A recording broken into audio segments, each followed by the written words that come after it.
conference will now be recorded. Greetings, everyone. Welcome back to Brothers in Arms. This is session number 7 as we work our way through the Bible along with our churches, Liberty Church's daily, weekly Bible readings. We're trying to take each week the whole chunk of the week's readings and make some comments on them, which means we're going to overlook quite a few things, maybe not emphasize the kind of things you would if you were doing this. But today's session number 7 covers 16 chapters, Leviticus 1 through 15. And actually, we read through chapter 18 this morning. So we may close out with some comments on those last few chapters because next session will conclude Leviticus and jump into Numbers. And there's plenty of material, that's for sure, in these first 18 chapters of Leviticus. Our text verse for these Brothers in Arms sessions, Proverbs 17:17. A brother loves at all times. A friend, boy, I get that backwards every time. I should just have it typed out in front of me. A friend loves at all times, and a brother is born for adversity. So this book of Leviticus, it's a part of the Bible that uh, a lot of people, when they're trying to read through the Bible in a year and they get to Leviticus, uh, either their eyes get crossed uh, or their tongue gets crossed because there's so much repetition. There's tons of repetition in the book of Leviticus.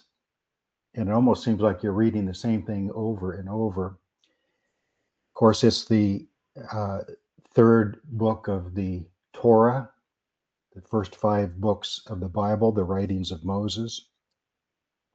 As Steve has pointed out several times, it's important to realize that Moses is looking back some time later at these events. He may have kept kind of a running diary, but he may have filled it out more completely later. So he's looking back, and that kind of has an effect on how some of the wording goes in these 5 books. Of course, Leviticus is taken from the idea of the Levites, the priestly tribe, we call it. Actually, the particular priests were the family of Aaron within the tribe of Levi. And then the Levites at large were helpers to the priests, and in essence performed a lot of the priestly duties or assisted them very particular ways. And one thing Steve and I have discussed, and on Wednesday nights the church meets and has a discussion of the week's readings, is that a lot of times the question will come up: why such detail? Why so much repetition? Why, what benefit is it for us? And of course, a lot of it is the same principle as the building of the tabernacle. Build it exactly according to the pattern I told you in the mount. And so that means that everything within the tabernacle, all of the sacrifices, all of the different rituals and practices and daily things they had to do in connection to the tabernacle, uh, had to be in as much detail as the building of the tabernacle itself. So that principle of build it exactly as I told you must also include the things that take place in the tabernacle in connection to the tabernacle. So that kind of answers that a little bit. Another answer would be, and Steve's mentioned this before, and he may want to enlarge on it some. Um, I read one man one time said something like, it took 40 hours to get Israel out of Egypt, but it took 40 years to get Egypt out of Israel. And that's kind of just a neat little way of understanding that uh, a lot of the purpose of the detail was to try to get Egypt out of Israel, uh, especially during the time that they were enslaved. They were totally controlled by the religious practices of the Egyptians. And I did do some research. Some of you may have done more because there's a lot to it. But it appears that the religious practices of the priesthood, the temples, all of the religious practices of Egypt around the time of Moses had reached its peak. In other words, it had become very formalized, very strict, very detailed, and their religious practices uh, had morning and afternoon or evening sacrifices, like Israel was told to do later. Uh, the priests had certain ways they dressed, and a lot of it was in fine white linen, much like the priesthood of Aaron and his bloodline. So a lot of the practices were similar in some ways. But the reason for the detail, I think, is that God was letting them know uh, in these ways, your practice is going to be different. So that if on the surface it seemed like something they saw practiced in Egypt, God's letting them know, but here is the difference. And I might just read one verse that kind of spells this out. It jumped out at me that in today's reading. It's Leviticus 18, the first three verses, maybe the first four verses. Then the Lord spoke to Moses, saying, Speak to the children of Israel and say to them, I am the Lord your God. So, of course, as opposed to the many gods of Egypt. And in the plagues of God against Egypt, he described it as against all the gods of Egypt, I will bring into judgment. And so he chose particular important gods of Egypt with the various plagues. In verse 3 is the key, I think, here, 18:3. According to the doings of the land of Egypt where you dwelt, you shall not do. Mhm. That's kind of an explanation as to why so many Mhm. details, is that Mhm. I want you to contrast what I'm telling you with what you saw in Egypt, because I don't want you to practice your religion, especially your service to me as Yahweh, Jehovah. I don't want you to do it the same way as the Egyptians did. So I'm going to go into great detail so that you don't have to guess. You don't have to add your own ideas. Uh, and the underlying purpose of it is to separate you from Egypt, sanctify you as a separate people to myself, and to be different than what the religion of Egypt was.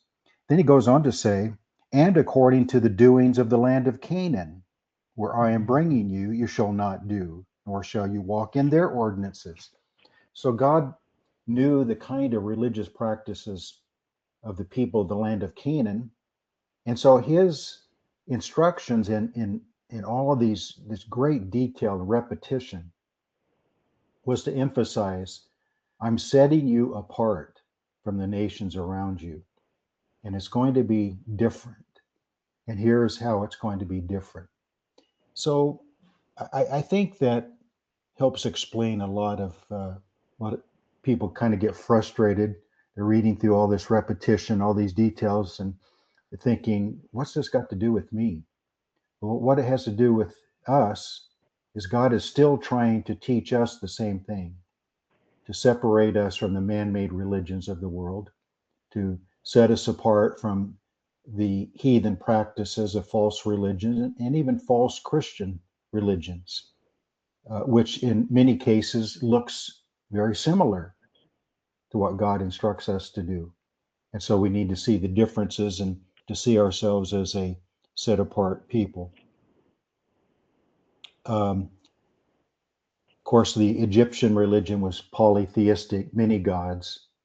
And so that's, I think, why even in the giving of the Ten Commandments, God emphasized those first commandments about make no graven images, you shall have no other gods before me, so on and so forth, is to state right off the bat there are not many deities, gods at least in the way that Egypt practiced them. There is only one God, and of course that's what Deuteronomy 6 talks about. Hear, O Israel, the Lord your God, the Lord is one.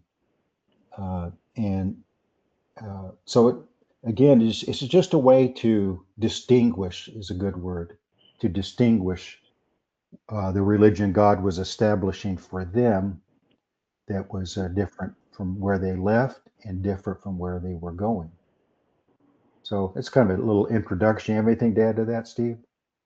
Yeah, to follow up on your chapter 18, the first 3 verses, we get over the 20th chapter, the Lord says in 22 and 23, you shall therefore keep all my statutes and all my judgments and perform them, that the land where I am bringing you to dwell may not vomit you out.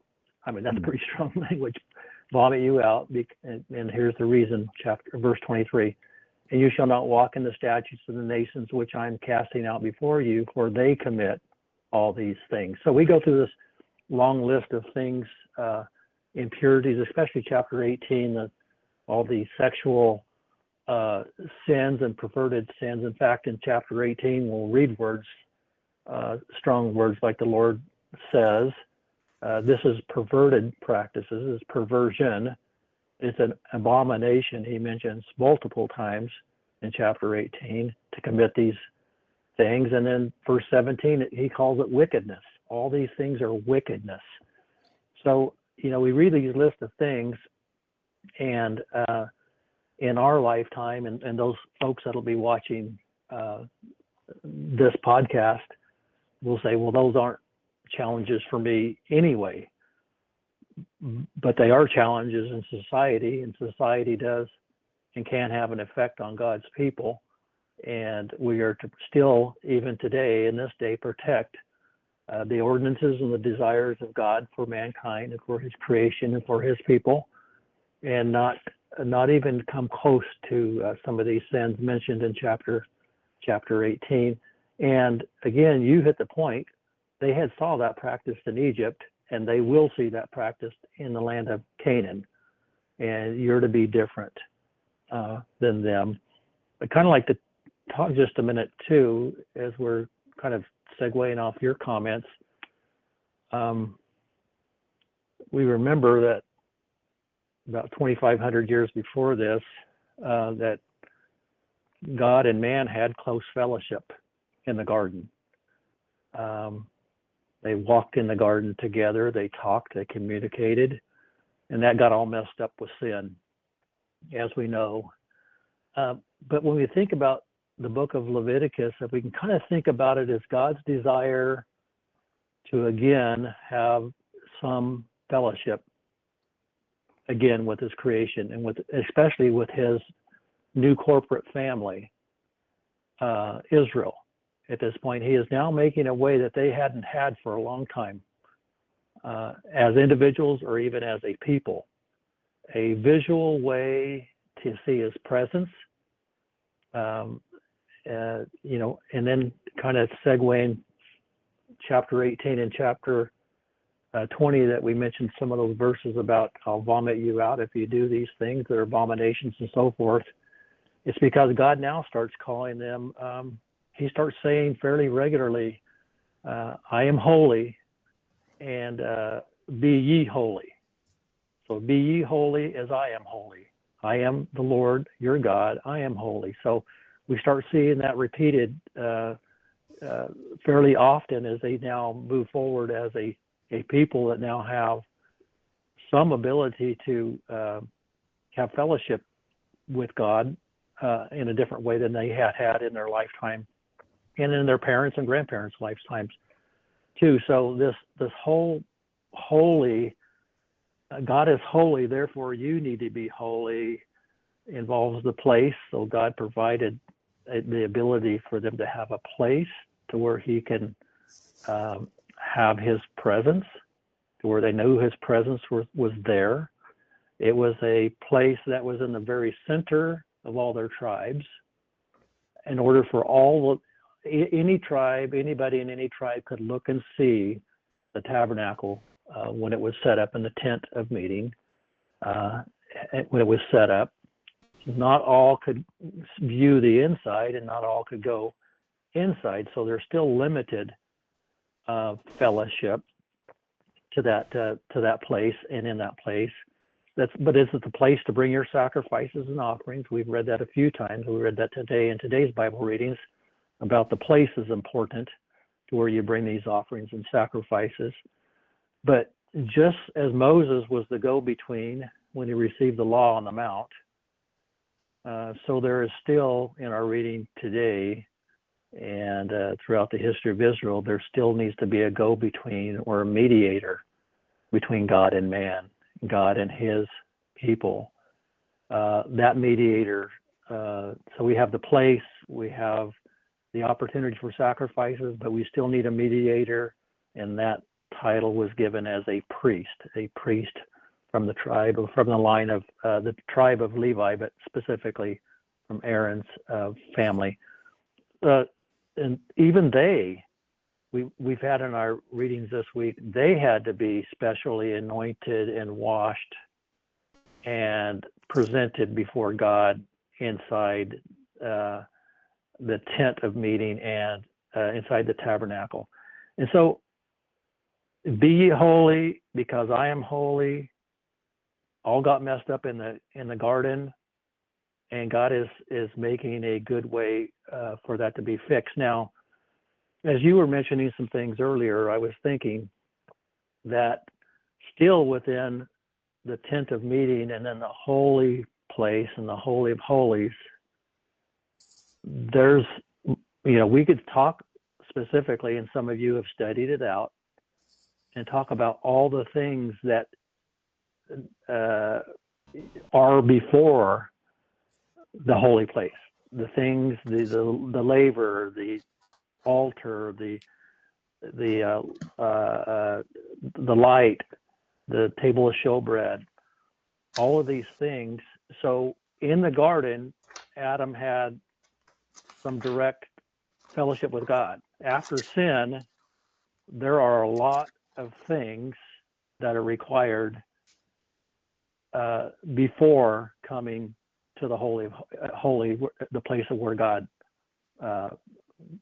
abides. And so it's not the same as the garden, but God is making a way for there to be some of that restored again. So that was just some thoughts I had. Thank you. Good stuff. Just a little bit of a housekeeping thing. Your camera went off. I don't know if you should try to mess with it during our recorded session, or it may knock us off completely. But you were frozen for several minutes, and Okay. then you went completely off, but your voice came through just fine, which is, there you are. Most people just listen, I think, to these sessions more than watch them. But I would like you on camera so that they don't have to just look at me if they're watching the video. So whatever you did work, you're back on. So yeah, God is separating a people unto himself. And that might help explain why that first generation had to die in the wilderness, because they had too much Egypt in them. I mean, how many times did they say, wish we had died in Egypt? We want to go back where we had food to the full. Yeah, you were slaves. But, so God was trying to get Egypt out of them, and he had to end up doing it by killing that whole generation. And the next generation, I think, learned their lesson to some degree. But so those priests, the Jewish priests and the people, would be able to recognize. See, we read it and we think, man, that's too much detail, too much repetition. But when they were practicing what God told them to do in the sacrifices and the service of the tabernacle, almost everything they did, they would be able to say, yeah, this is different than what we saw in Egypt. Mm-hmm. This is different. So they would probably appreciate the details much more than we do, because they would be able to compare it with what they had seen in Egypt and realized that God was making them different. One of the ways to study any book of the Bible is to find out the key words that are used often, because the writer will write his book, of course, under inspiration, with those key words always in mind, bringing them up over and over. And so I say that to say this. Steve mentioned the word holy, and maybe the key verse for our whole session could be 10:3. Moses said to Aaron, "This is what the Lord spoke, saying, by those who come near me, I must be regarded as holy, and before all the people, I must be glorified." And that's when God killed Nadab and Abihu, Aaron's two sons. And the end of that verse says, then Aaron held his peace. It's like, you better not even say anything about it, Aaron, because you know they were wrong and they deserved exactly what I gave them, because I have to be regarded as holy. And the word holy, you know, some of these Bible words lose their punch because they're used so often and we hear them so often and they become, Bible words, but they don't have the depth to them that they're supposed to have. And holy is one of those words. We tend to think holy means sinless, perfect. And of course, about God it is.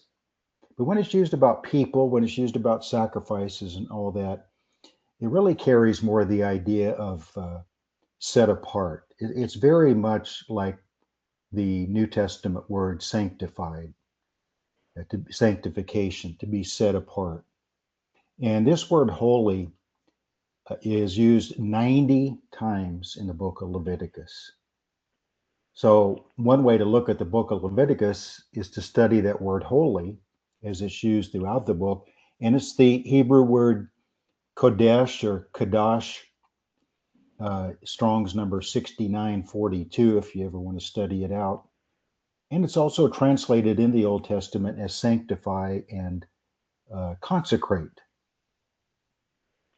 So not just holy in the sense of sinless, because that's one reason why they had to offer those sacrifices over and over, is to acknowledge that they continued to sin. But they were still a holy people. They were still a set apart nation. They were still sanctified for the Creator God. And so holy is used 90 times. The word atonement is used a lot in the book of Leviticus. And I'm rounding these off. I'm not giving exact numbers, but the word atonement, or some form of atoning, but mainly atonement, is used 50 times. So that tells me that the idea of atonement, and again, atonement itself does not necessarily mean forgiveness. The meaning of the word actually is covering, and it's the idea of it's used as a noun, the mercy seat.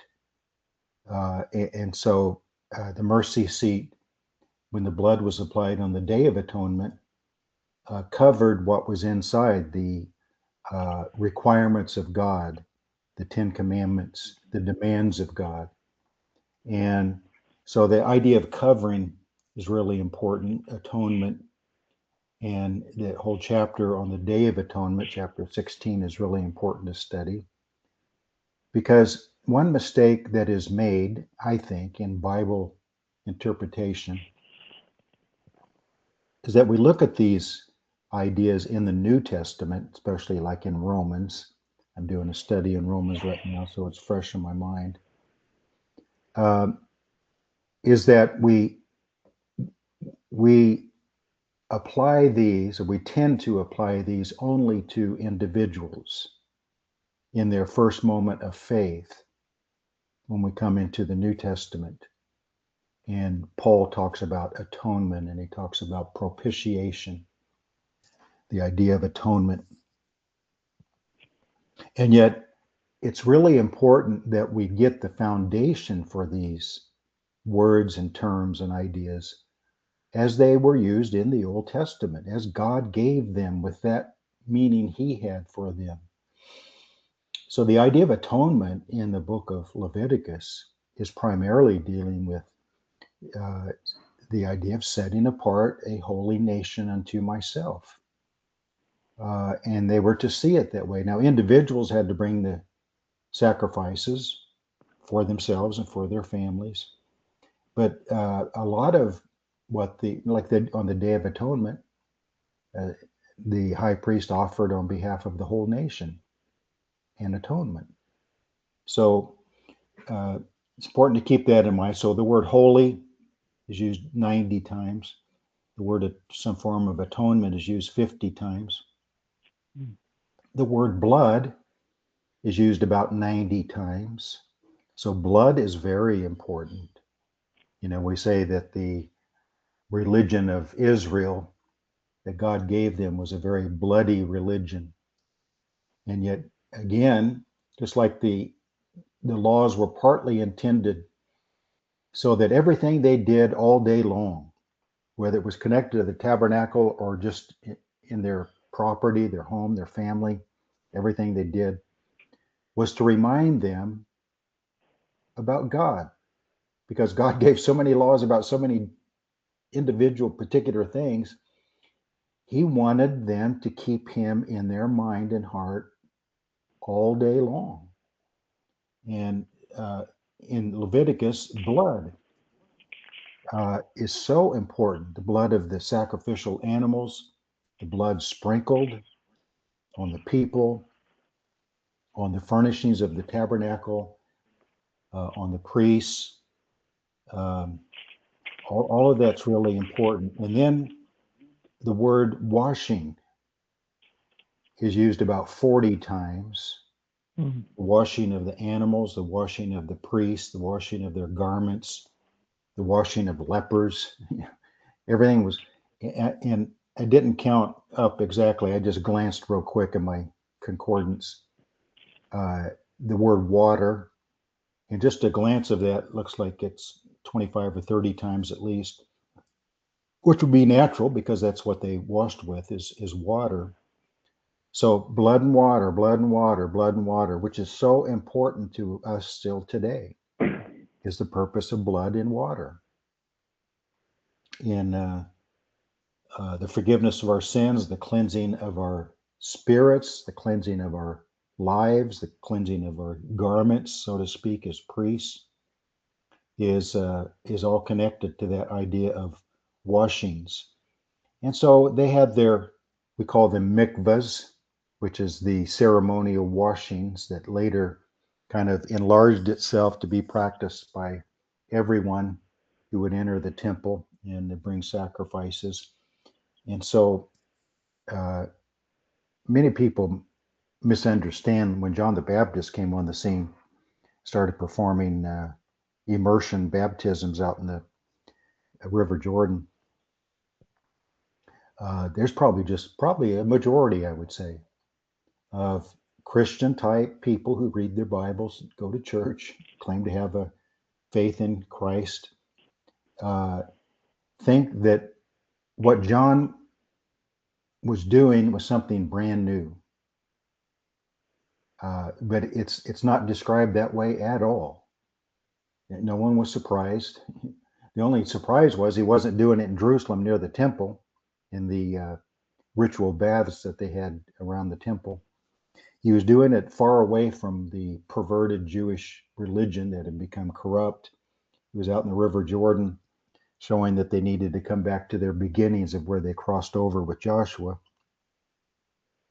But it was a mikvah of a different type. It was a mikvah not just for ceremonial cleansing to go into the temple.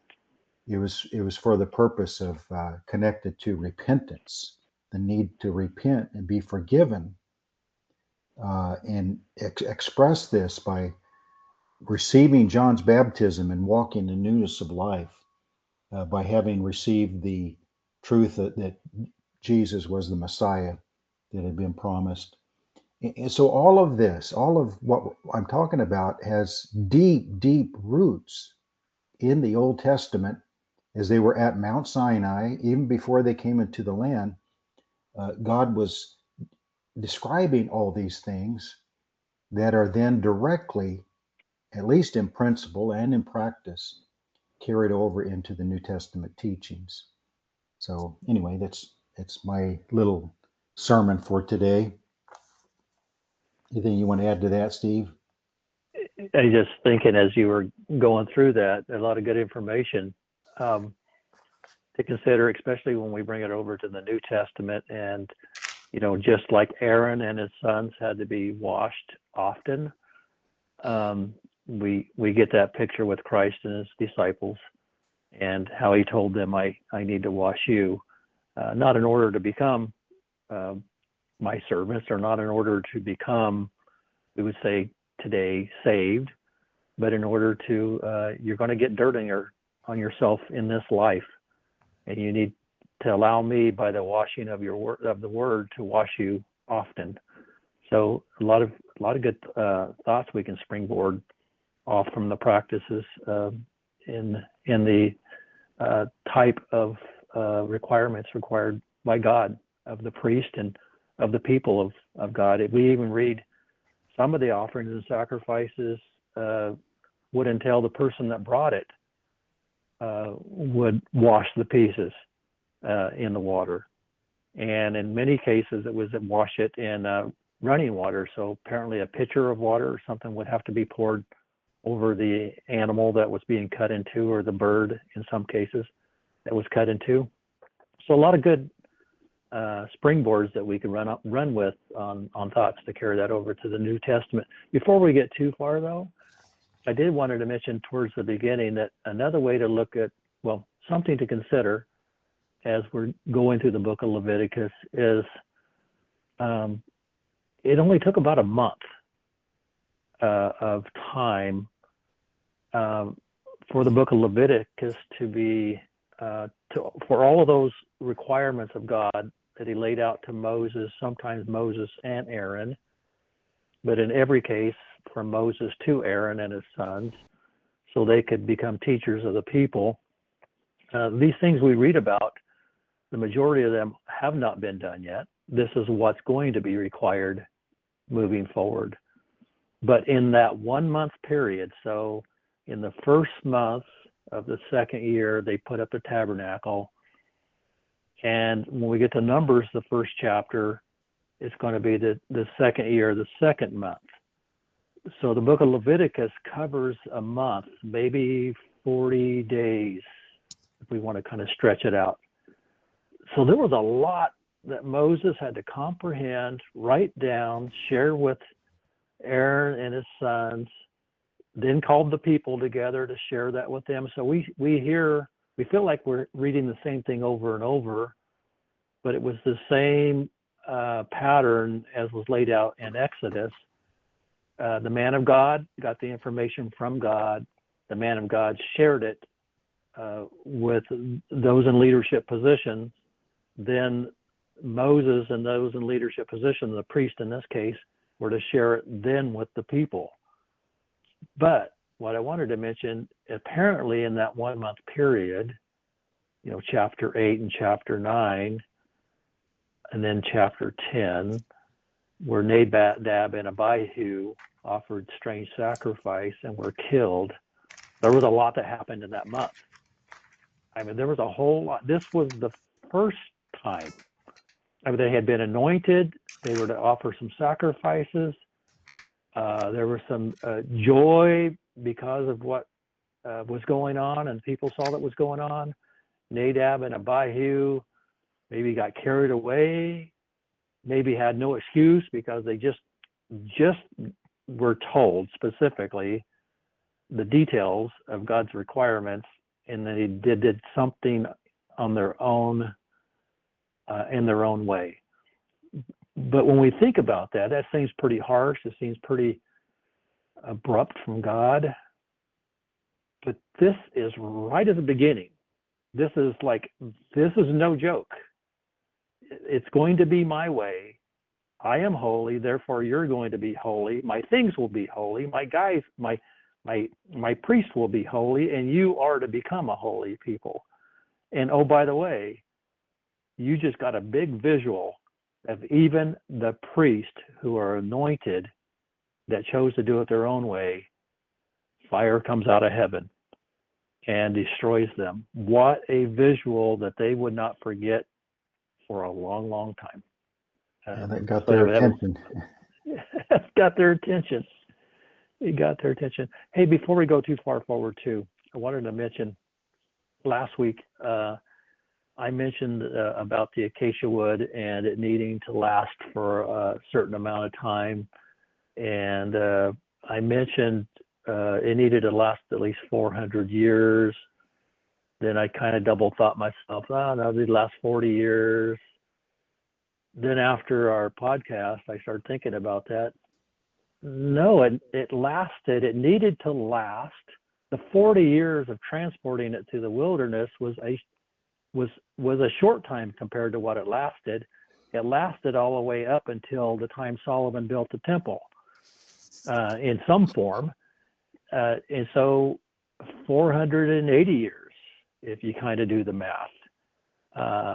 480 years that acacia wood covered in gold and some in bronze, some in silver, needed to last. So just kind of wanted to mention that you know, as we move forward with these daily Bible readings, we're going to find a certain point to where the tent of the tabernacle and then the tabernacle itself, the holy place and the Holy of Holies, becomes less prevalent, and it's more about the Ark of the Covenant by the time it gets to Saul and by the time it gets to Samuel, David. It's where is the Ark of the Covenant? And so, you know, we'll kind of maybe build that out as we go. But yeah, that structure that we see now in some form was through the wilderness, and then Joshua brought it into the promised land, really close to the Jordan. He put it up in Shiloh, and it was up in Shiloh for the majority of the rest of the years till the time of Solomon. It was moved a few more times, but mainly in Shiloh. So I wanted to mention that. Thank you. That's good. Well, a super hardwood covered with gold would last a long time. Mm-hmm. I'd like to also talk about something, to me, it's real interesting. What God built into these laws was not just about, I'm doing it so you'll be thinking of me all the time and so that you'll be obedient to me without question. The laws were also designed for their good, for their physical health. I was thinking of that verse when they first came out of Egypt in Exodus 15:26, where God says, I will put none of the diseases on you which I brought on the Egyptian, for I am the Lord who heals you. So you've brought this idea up a few times. You may want to expand on it because I think there's really something there. God certainly is a God of miracles, and he did a lot of miracles for them. But God also works through natural means. And when he says, I'll put none of those diseases, does not only mean I want to make sure you're not exposed to them. All of the different dietary laws, cleansing laws, washing laws, in great detail, centuries and centuries before we began to understand the role of germs and bacteria in the spread of diseases, God was making them a clean society as far as physical health and the transfer of diseases, made it much less likely because of the dietary and sanitary laws that he built into their whole system. It would keep them, their immune system, better. It would um, not expose them to a lot of diseases that come because of rotten food and bad water and all those kind of things. Uh, and even the washings, just keep your clothes clean, keep your body clean. Uh, and all the ritual washings for the priests, because they were being exposed to animal blood and to dirt and to all kinds, whatever was on the animals, pests and insects and so forth. One of the reasons why they were to wash the animals is to clean the animals, because they were just going to burn the animals. But part of the purpose of washing the animals first was that they were handling the animals. And so, we told that today with raw meat, make sure you wash it properly, wash your hands, use a separate cutting board. You don't want to spread any kind of sickness in your family. Yet God incorporated all of that into their laws long before any society understood how germs and bacteria and diseases are spread. It's pretty amazing, isn't it, when you think about it that way? It's really funny that you mentioned that, because yesterday morning I just happened to get some sausage out and I had to pat it between my hands and before I cooked it. And I was thinking after the fact how many things I did in order to make sure, and with my training as a safety professional in my livelihood, I learned a lot about cross-contamination and how easily that can happen. There were so many precautions I took yesterday during that process and after that process. And, even the towel that I wiped my hands on went immediately into the, washing machine area, because I, wouldn't want to grab that 5 minutes from now and be okay with that. So, and then in food preparation. So again, we think about all of these laws and all these commands of God are large, there's so many of them. Well, we practice probably more of those in our life than we would think if you actually add them up, that we don't even think about anymore, from the washing of hands to washing of platters and our utensils, to disinfecting our cabinets, to just amazing. The list would go on and on and on if you actually put them down. So I did want to mention that in some of these commands that God gave, I wanted to pick out just a few things that I did not know and try to find out more about them. So the Urim and the Thummim, you read that in Leviticus, you read it in other places too. It's kind of a mysterious thing. Some say it was hung around a cord and hung behind the breastplate over the priest's heart. Whatever we've determined it was a requirement for the priest to wear it. So it wasn't like this is a necklace or something to beautify you. This was a necessary thing. The literal words that I looked up are often interpreted lights and perfection. And I think the Urim and the Thummim, however you want to say it, Thummim, I always put an R in there. Yeah. Thummim. Yeah, Thummim. Thummim. Yeah. It became known more, and as we read forward in the Bible, as lots, I think, when they would cast lots for things. So for the priest, they weren't always going to have Moses and Aaron. They're not always going to have that direct communication with God. It seems by the book of Samuel, at least, that they would inquire from the Urim and the Thummim, can't say that right, what God's will was. So do we go fight the Philistines, or don't we go fight the Philistines?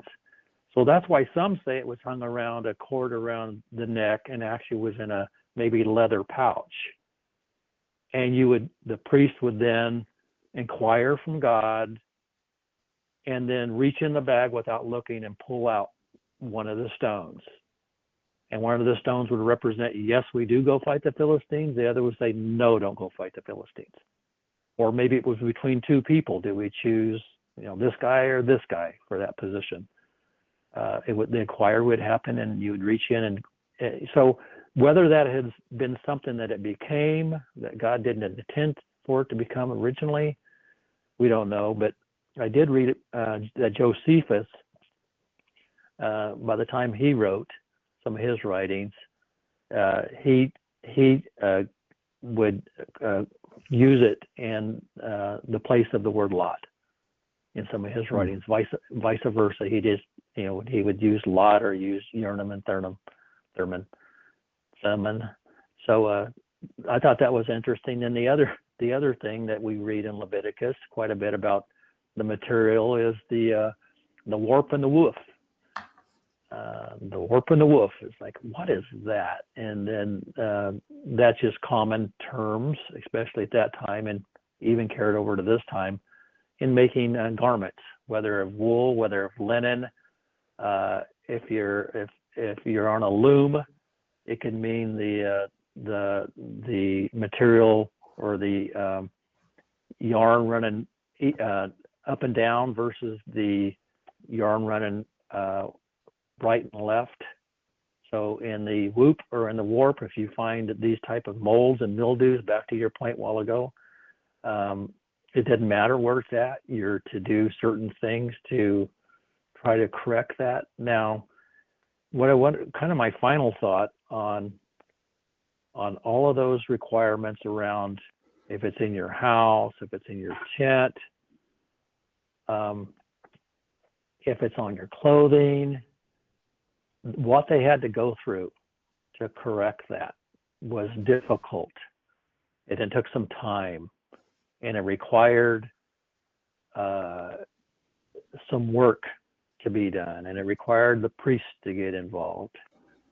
My thought on that is, as you mentioned a while ago, the hygiene requirements set forth from God was not practiced in any other society at that time, so God put them in front of that curve. But number two is that difficulty and those steps you had to go through should cause one to not go there in the first place.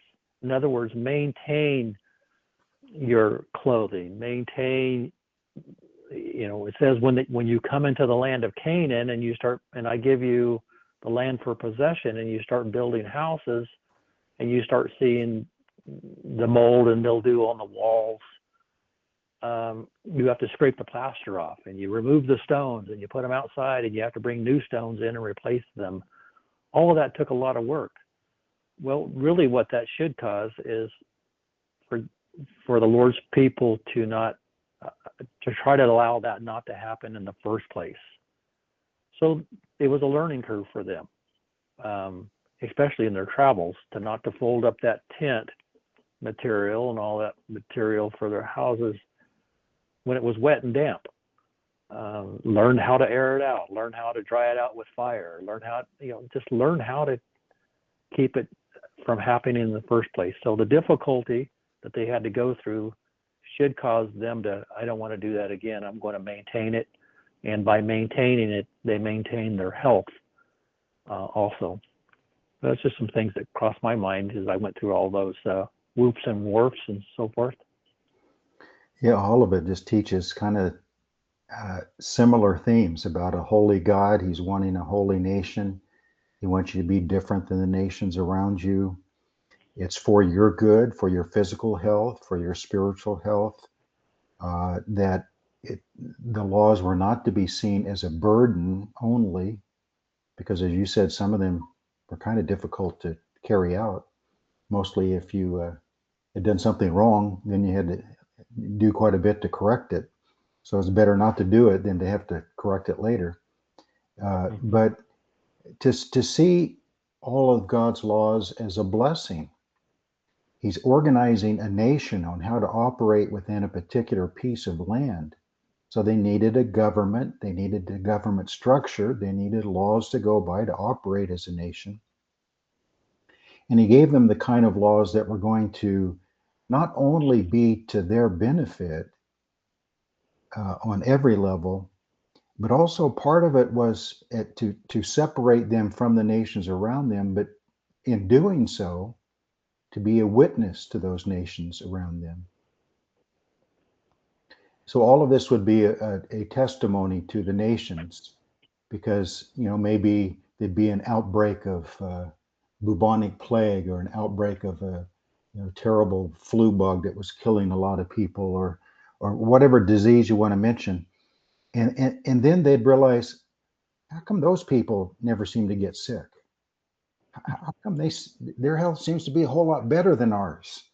What is it about their God that protects them that way? And so a lot of the laws were designed to arouse curiosity to the surrounding nations, and to actually go to Israel.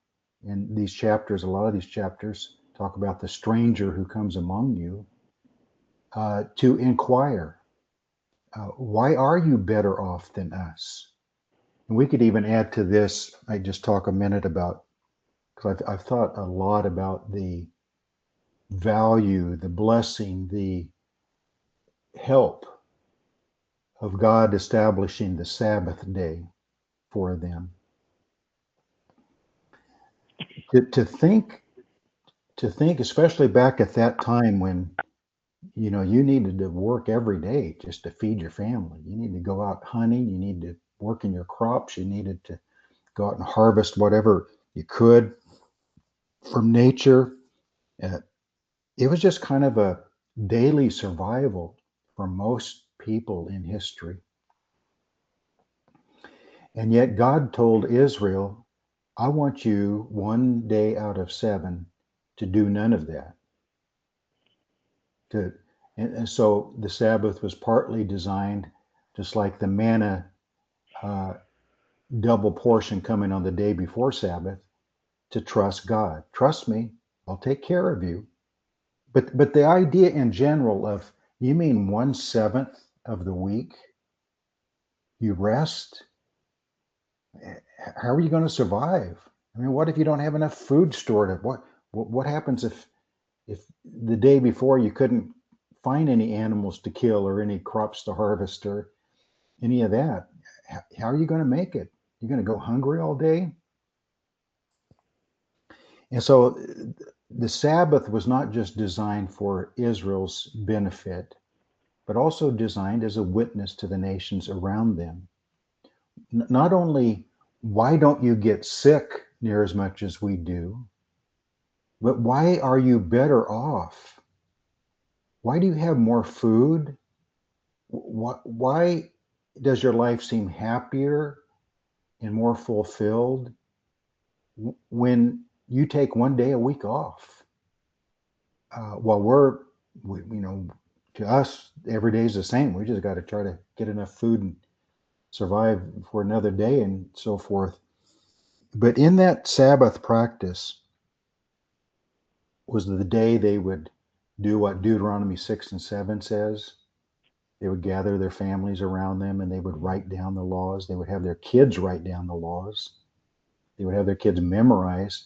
So you're talking about teaching your children to read and to write, to be a educated society at a time when most people could not read or write, in the nations around them. And here's these young kids able to read and write. And then a Sabbath day rest gives you time to meditate. There's a lot of value in having time to meditate, because in meditation, you're thinking about God, of course, your relationship with God. So your relationship with God improves. You're doing that with your children, your wife, your whole family. You're also, it gives you time to think about better ways of doing things. So you become creative, you become inventive, you invent things because you have the free time to do some trial and error, maybe, or at least think about what the trial and error would be if you couldn't do it on the Sabbath day, but you'd at least think it through in your mind. Yeah, tomorrow when I go back out in my barn and I have this work to do, I've had time to sit back and think of a better way to do that. Mm-hmm. So in every way, it made Israel better than the nations around them. Intellectually, spiritually, physically, they were better off. And part of that was designed for then the nations to ask, why are they better off? Why do they seem healthier, more prosperous, wealthier, and everything when one day a week they don't work? How does that happen? It seems to be counterintuitive. And so that would lead them to start asking about, is it your God that blesses you because you're doing this? We want to know more about him. So unfortunately, Israel did not live up to these laws uh, often enough, regular enough for it to have that, what could have been a powerful effect on the nations around them. They were going to be a light to the Gentiles, not so much by going out uh, like we do in the Great Commission, but by the nations observing them and how that their God is blessing them. And because they're better off than we are, we want to know why, and we want to look into it. And that would give Israel a chance to witness to them about the true God instead of their false gods. So just all of this had so many levels of benefit beyond what again, I come back to, we're reading through Leviticus and some of those chapters, we think, man, kind of glad to get through that chapter, move on to something else. But if you stop and think about the why of it enough, you realize that God is, what should we say? God is forming a holy nation, partly by the holy laws he is giving them, the practices, so that they can be separate from the nations, and the nations would end up wanting to know about the God of Israel.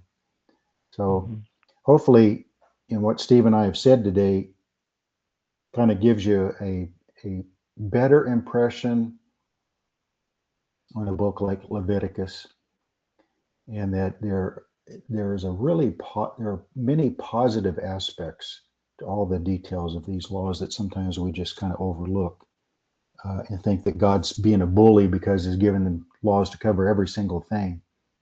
Well, he does that so that they will have their mind on him all the time, and that they will see the benefit of it. Okay, we're keeping God's laws and we're being blessed, so it must be a good thing.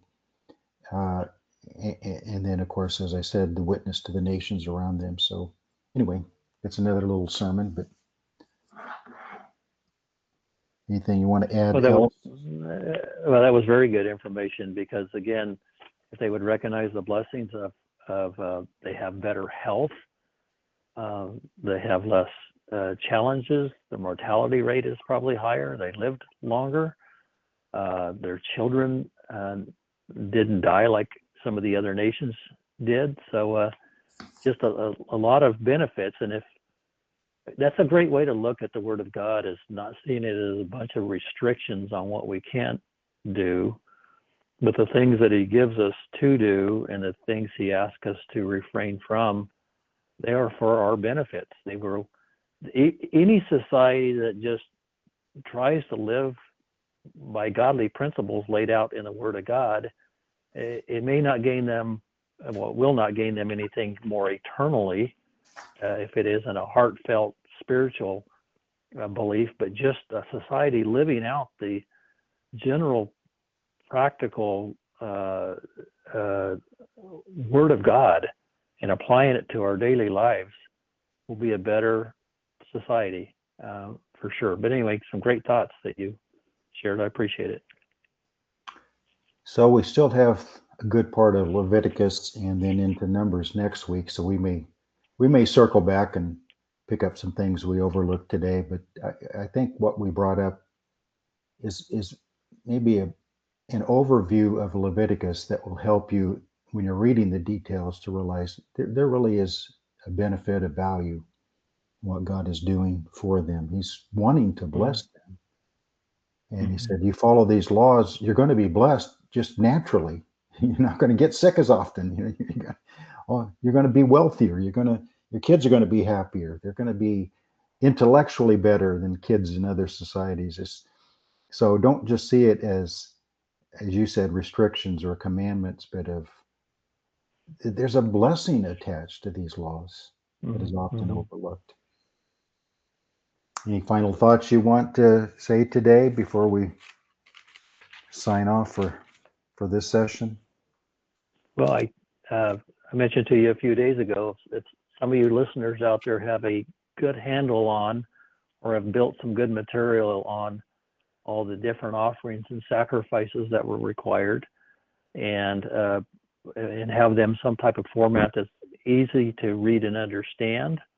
So the particular specific type of offering, and then maybe when that offering was required, and then maybe some examples of how that was used, like in 2 Samuel 24, when David, at the end of that chapter, offered a peace offering and some burnt offerings. So in other words, I would like to better understand why that was the offerings plural that he offered in that occasion. He just didn't pull those out of the air. He did that because it was tied to a meaning that he had determined. These are the offerings that are required, and we do know things like peace offerings are voluntary. We will read that in our readings moving forward, and they would contain things like thanksgiving offerings, vow offerings, but they were free will offerings. So David offered a peace offering at the end of that chapter in 2 Samuel. So that was some appreciation to God for what he had done for them at that point. Good. Maybe one final thing I'll throw in just briefly, because we could stay with this a while, is in chapter 17 and 18, maybe we'll expand on this next time, provides the answer for, in Acts 15, that council meeting, and the decision was to tell the Gentile churches, the Gentile believers, you follow these 4 things that we set down, and that will alleviate a lot of the tension between the Jewish Christians and the Gentile Christians. And for a lot of years, I wondered why those 4 things. What was it about those 4 things that they settled on? And the answer is in Leviticus 17 and 18, where those 4 things in Acts 15 are brought out, each of those 4 things, and they are applied to not just Israel, but it's emphasized to the strangers who come among you. So in other words, what the early church was doing in Acts 15 was going back into the teachings of Moses and saying, God taught them through Moses the way we can receive Gentiles into our society or into our acceptance, or to remove a lot of the animosity. And those 4 things are what kind of declares about the Gentiles that I am leaving paganism behind. And now I'm adopting the religion of Israel, or the religion of the church now, because those 4 practices were common practices among the pagans. And if you put away those 4 practices, you were saying, I'm leaving paganism behind, and I want to become part of the people of God. And so it's just interesting. It really just opened up to me a number of years ago, the beauty of why they chose those 4 things is because they're the 4 things God instructed Moses on when you find yourself mixed with foreigners or strangers from other nations, and they want to settle among you, whether they actually adopt your full religion and become proselytes or not, they should at least agree to these four things if they want to live peaceably among you. And those are the four things that the church said, okay, we're going to do the same thing to the Gentile believers as proof that they have left their pagan religion behind them. And so anyway, that it could be expanded quite a bit, but that's just enough to wet your whistle for you to Mhm. go study it on your own. And it just helps open up Acts 15 quite a bit when you connect it to Leviticus 17 and 18. That's a great connection. Yeah. Yeah. Anyway, thanks for your session today, even though your camera was not cooperating some today. In fact, you even look fuzzy right now. Sometimes it froze up, sometimes it dropped off. But your voice came through loud and clear. That's the important That might be better. part. So if people who know you, and especially your kids, I think some of your kids are watching these sessions, they can poke fun at you for your camera not cooperating as well as it should have today. There you Thanks go. for your comments. It was good, and we'll try to add some more to Leviticus next week and go into Numbers, and away we go as we march through the 5 books of Moses. Very good. Let me see if I can stop this properly. God bless everyone.